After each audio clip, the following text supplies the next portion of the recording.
Estamos de volta. No próximo bloco, vamos conversar com o uro-oncologista Dr. Giuseppe Figliuolo. E olha, e aproveitando o momento para chamar todos os barcelenses que moram aqui em Manaus para prestigiar o Festival do Peixe Ornamental, que será nos dias 30 e 31 de janeiro e 1º e 2 de fevereiro de 2005, em Barcelos. Curta os nossos vídeos no YouTube, siga-nos no Instagram, inscreva-se no nosso canal e visite o nosso site starmanaus.com.br. Eu gostaria de parabenizar o programa do Edson, 40 anos que o Edson está aí em campo a serviço da população amazonense. E por que eu digo a serviço da população amazonense? Porque desde quando eu conheci o Edson, a função do programa dele era voltado fundamentalmente para a saúde pública. Era para informar a população daquilo que ela tem direito e daquilo que ela precisa exigir para ela poder ter saúde. Então foi esse o contexto em que eu sempre vi o Edson trabalhando. Muito boa noite para você, aliás, muito bom dia para você da nossa TV Norte Amazonas, onde nós estamos todos os sábados às 7h30 da manhã. Vocês veem uma musiquinha no fundo aí, mas é porque nós gravamos o nosso programa no restaurante e botecaria Manaus, que fica na Bola da Suframa, no Povos da Amazônia, e tem a linha direta 99984-1005. Aqui você tem um roteiro gastronômico perfeito, faz parte da natureza também. Você entra aqui um lugar muito bem ventilado, um lugar gostoso e prazeroso. Então, ao aberto. No almoço você tem um self-service variado com uma gastronomia bastante rica e perfeita, entendeu? Por apenas R$ 29,90 o quilo, de segunda a segunda. No jantar você tem a sua gastronomia à la carte, que você tem grelhados, o parmegiana, a picanha, sobrecoxa, fettuccine, carne de sol, a costela de tambaqui tão bem falada por todos os nossos amazonenses, e diga-se de passagem, é muito bom mesmo. Então, servidos também de segunda a segunda. Então venha provar os nossos hambúrgueres, o nosso baguete de carne assada na panela. É uma coisa diferente. Se você não comeu ainda, venha provar. Restaurante Botecaria Manaus, na Bola da Suframa, no Povos da Amazônia. Informações e reserva, o WhatsApp 99984-1005. Hoje, com a honra e o prazer de estar com o Dr. Giuseppe Figliuolo, que é oncologista e urologista, ou seja, uro-oncologista. Doutor, primeiro, muito obrigado pela gentileza de estar conosco, a gente atender o nosso convite. Eu sei que a agenda de médico é muito complicada, eu sei disso, mas o importante é que a gente tenha essa veia, esse viés da informação, e a gente, num pequeno espaço de tempo, conseguimos passar algumas informações que é importante para eles. Então, eu não podia estar ao lado de um urologista e não falar de câncer de próstata. É verdade. Edson, muito obrigado pelo convite. Realmente o lugar é muito prazeroso. Eu nunca tinha vindo aqui e eu estou me sentindo muito bem. É um clima agradável, bate um vento gostoso. Vou provar a comida depois e com certeza deve estar maravilhosa também. Próstata é a maior preocupação do homem, né, cara? Eu, de fato, vejo isso no meu consultório e tem motivos. Para você ter uma ideia, o câncer de próstata ele é o mais comum no homem acima de 50 anos. Dados de estimativa mundial dizem que ele é o mais prevalente, ou seja, é o que mais acomete os indivíduos numa idade mais madura. Porém, ele não é o mais letal. Isso muita gente não sabe. Apesar de o câncer de próstata ser muito comum, ele não é o que mais mata. O que mais mata é o câncer de pulmão, que apesar de ser menos frequente, é mais letal. Para você ter uma ideia, no Brasil são estimados mais de 70 mil novos casos de câncer de próstata por ano. Quando envolve próstata, envolve a questão da sexualidade. Às vezes os homens têm medo de fazer o diagnóstico, eles têm o preconceito de procurar ajuda, porque ele diagnostica um câncer de próstata, aí ele pensa logo, poxa, se eu for fazer o tratamento, eu vou ficar impotente, eu não vou conseguir mais ter vida sexual, ou eu posso ficar perdendo urina.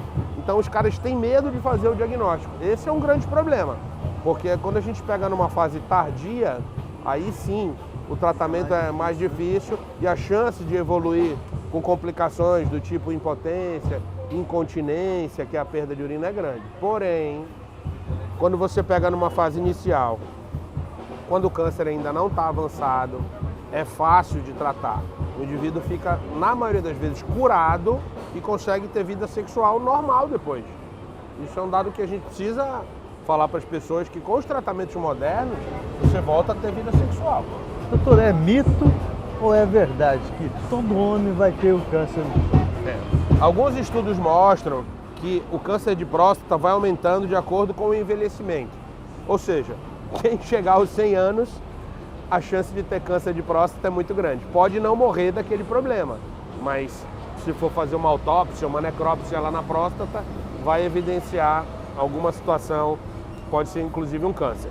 Por que o câncer de próstata é tão comum hoje em dia? As pessoas perguntam, mas antes a gente não via tanto câncer de próstata, não se ouvia falar tanto em câncer de próstata.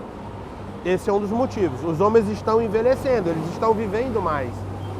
Na década de 40, na década de 50, as pessoas morriam jovens, entre aspas. Um homem de 50 anos naquela época já era considerado muito idoso. E hoje, um homem de 50 anos, ele está em plena atividade laborativa e etc. Então, a expectativa média hoje do brasileiro, salvo engano, já é maior do que 75 anos.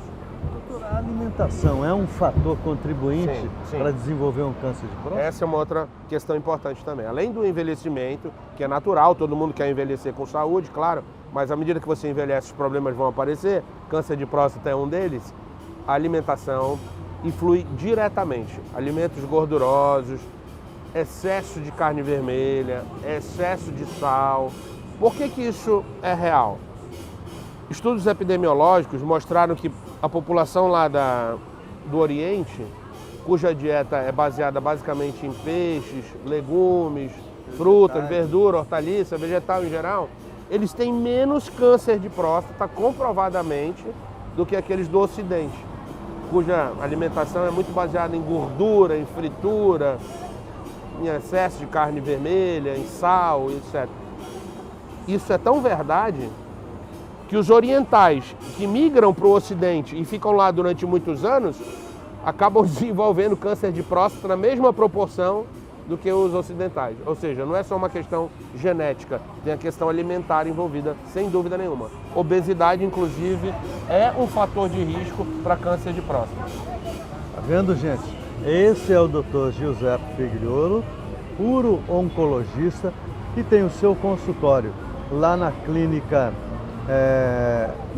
Urocentro, que fica na rua Fortaleza 528, e o telefone 992550753.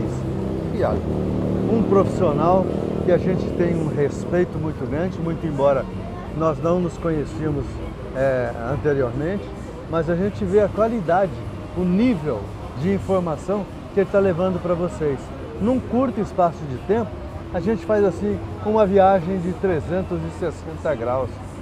Por quê? Porque nós não temos tempo suficiente para fazer um programa que merece, mas vamos levando um pouquinho de pouquinho, a gente vai chegando.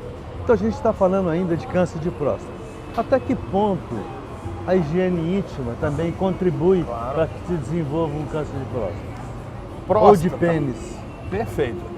Você tocou no assunto também muito importante.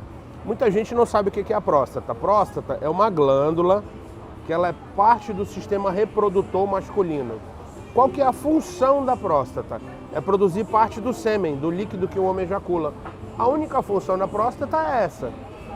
E ela fica localizada abaixo da bexiga, na frente do reto, e é atravessada por um canal chamado uretra. Pela localização anatômica da próstata, que é localizada profundamente na região pélvica, Quando ela tem um tumor, por exemplo, esse tumor pode dar comprometimento na bexiga, aí o indivíduo vai ter dificuldade para urinar, vai ter sangramento na urina, pode inclusive, quando está muito avançada, comprometer o reto, pode inclusive se espalhar para os ossos. Quando o indivíduo começa a ter sintomas, é porque a doença já está numa fase avançada. O certo é fazer o diagnóstico na fase inicial, onde os sintomas praticamente não existem. O que leva uma pessoa a procurar um especialista para fazer, se ele está assintomático? O correto é isso, fazer um check-up pelo menos a partir de 50 anos, uma vez por ano. Fazer o toque retal, fazer o PSA, porque se você detecta alguma alteração, você trata e impede que a doença progrida e impede de sofrer e vai ficar curado, né? Então a recomendação da Sociedade Brasileira de Urologia é uma vez por ano, homens a partir de 50 anos. Quem tem algum antecedente na família, por exemplo, o pai, o irmão, até parentes de segundo grau que tiveram câncer de próstata, a partir de 45. Quem é obeso, quem é da raça negra, a partir de 45 também, porque existe um fator de risco associado com a obesidade, com a raça negra e com o antecedente hereditário. Em relação, deixa eu dar seguimento, que esse assunto ele me empolga. Em relação ao câncer de pênis, inclusive agora em fevereiro, nós estamos terminando fevereiro, mas é o mês da campanha da Sociedade Brasileira de Urologia sobre prevenção do câncer de pênis, que ainda é uma triste realidade aqui na nossa região, aqui no Amazonas, aqui no Norte, aqui no Nordeste, nos lugares mais carentes do país, é onde mais acontece câncer de pênis. Esse sim está muito relacionado com a higiene. O principal fator de risco para você ter um câncer de pênis é a falta de higiene. Ou seja, é uma doença que pode ser evitada. Muitos homens, por incrível que pareça, Edson, não sabem que precisa lavar o pênis, precisa exteriorizar a glande, precisa lavar. Exato. Puxar a pele para baixo, tem que falar na língua deles. Puxar a pele para baixo. Existe um sebinho que fica ali. Esse sebinho é altamente prejudicial, porque além de fétido, ele ainda faz mal, né, doutor? Perfeito. Olha só, homens que têm fimose, por exemplo, que é aquele excesso de pele que às vezes dificulta a exteriorização da glande. A fimose, ela precisa ser corrigida, porque esse paciente tende a ter problema de acúmulo de secreção. Aí se tiver infecção por um vírus chamado HPV, se tiver promiscuidade sexual, se for tabagista, vai somando uma série de fatores, junto com a fimose, a falta de higiene, o cara pode ser um candidato a ter câncer de pênis. E infelizmente aqui no SECOM a gente ainda se depara com casos que vêm avançado. São pacientes que já estão com a doença há muito tempo, quando chegam lá tem que ter o pênis amputado. Eita! Você imagina isso, né? O sofrimento psicológico, a mutilação, tudo. E aí, sorte quando a gente consegue curar. E tem casos, infelizmente, que a doença já se espalhou.